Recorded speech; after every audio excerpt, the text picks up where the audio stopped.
I would like to introduce Raj Devalapalli. He holds multiple degrees, including his bachelor's and master's degree in pharmacy from India, a master's in industrial pharmacy from Brooklyn College of Pharmacy, LIU, and an MBA in pharmaceutical studies from FDU in New Jersey, and he's also a licensed pharmacist in New Jersey. He's an accomplished pharmaceutical professional with over 25 years of experience in product development, manufacturing, regulatory compliance, the co-founder and partner in multiple pharmaceutical ventures, including Recon Pharma, Mira Pharma, Ingenus Pharmaceuticals, Avixa Pharmaceuticals, and he's currently serving as the president and manufacturing at Ingenus Pharmaceuticals, a company with an FDA and DEA approved facility, and he offers senior advisory services to startups in the pharma and healthcare sectors. He's also a seasoned entrepreneur, life coach, and author of Simple Lives and Simple Thoughts, which we shared the audio book with you. So on behalf of the students here at LIU and the faculty, I listened to your book. Thank you so much for sharing that. We greatly appreciate you. And again, round of applause.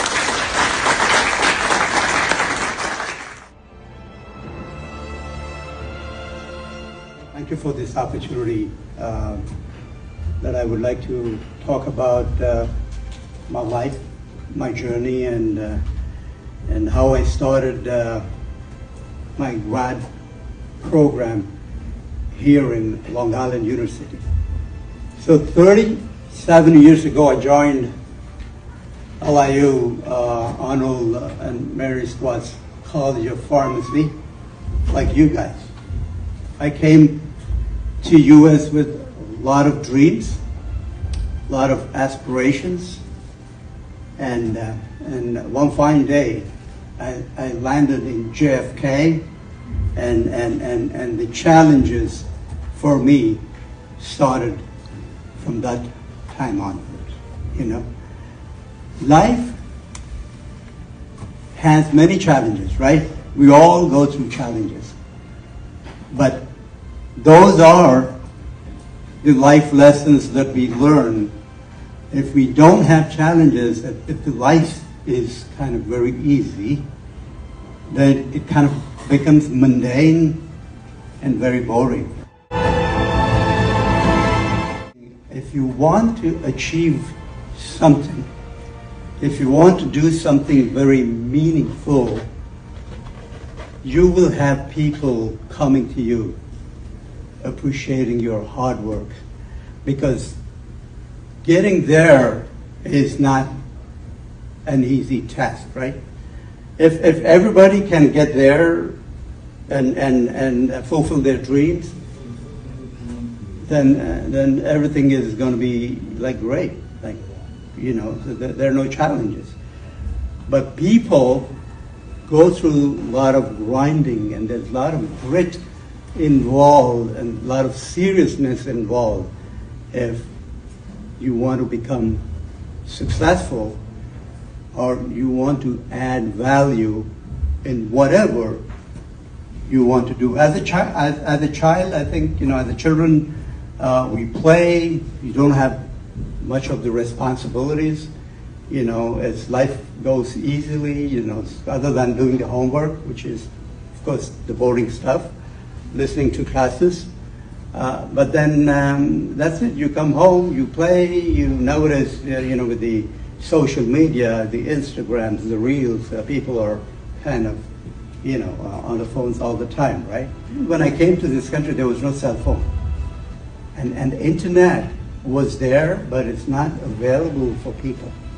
Like in the university, when I joined, if I had to type something, I used to go to a computer lab and then sign up for some time to type anything that I wanted to do. There were no email, there's no texting, there's no iMessaging, there's no WhatsApp. It's completely different. But what you guys have is amazing. Life has changed significantly in the last 3 decades or 4 decades or so. You know, since the day we got Apple phones in our hands, and then the internet, AOL, and many of these technology companies started disrupting the world with some unique ideas. But how did those guys get there? You know, they were people like us. Bill Gates was someone like us, or Mark Zuckerberg. They're all people like us. But they had a vision. They had dreams. And they were very serious about their vision.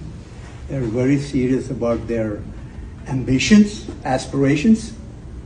And then they started working towards it. If your intentions are true, if your intentions are strong, you can manifest what you want to do. If you're dreaming something that you want that to be a reality, yeah, you need to be very sincerely, with a solid intention, work towards it. You know, this whole universe is depending on magnetic field, vibrations. There's good information, there's garbage, and you have to make a choice. You want to pick up the good information, or you want to carry garbage from place to place. And those are the people, they're going to become useless. So you need to pick up the right stuff from the information that is available, and you screen that, and then take some and then run with it. Everybody who's sitting here has the energy and has the ability to do those wonders, but we need to know how to use them. We need to know how seriously you need to be about your dreams, how passionate you have to be. Nothing is going to be coming easy. There's absolutely no free lunch, guys. You have to work hard. When I joined the college, prior to coming here, my parents were taking care of me. I had nothing to worry about. My money, my pocket money, my gas, my restaurants, my books, everything my dad took care of it, right? I never had to work. And I came here at the age of 26. So from a stage of being dependent to becoming independent took a lot of courage for me, because I'm not used to working. But here, I realized the day I landed, I realized that I'm going to be alone here. I left my parents, I left my dad. So then it started kicking me. And this is the reality, right? No one's going to help me here. I have to help myself. So I came, I joined the college, and I was looking for opportunities to help to become a grad assistant and see if I can help the school so that they can pay my tuition, things like that, because I didn't want to depend on my dad's money. My dad did give me money, by the way. He gave me $15,000 37 years ago, which is a lot of money. Okay, the money was there. But I went to the bursar and I requested, can I get a tuition waiver for 2 weeks? They agreed, you know. That's the best thing about US and the colleges here. They would give you, or they would accommodate your request.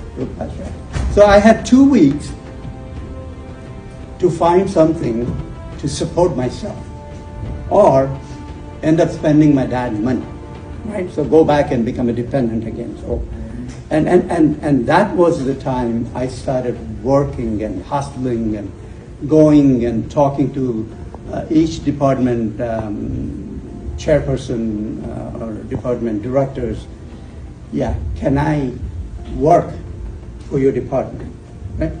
Finally, at the end of the second week, the Department of Physical Therapy, the chairperson, she's a lady, a British lady by the name of Lydia Wingate. She's not here anymore. But I had an interview with her, and she was nice to give me an opportunity. She said, hey, can you work 14 hours, help the students with their labs, and then we will pay you the tuition. And then she surprised me with the letter. When I got the letter, she said, okay, we're going to pay you 9 credits a semester. That was a full time. And then she said, I'm going to give you $350 a month as a stipend.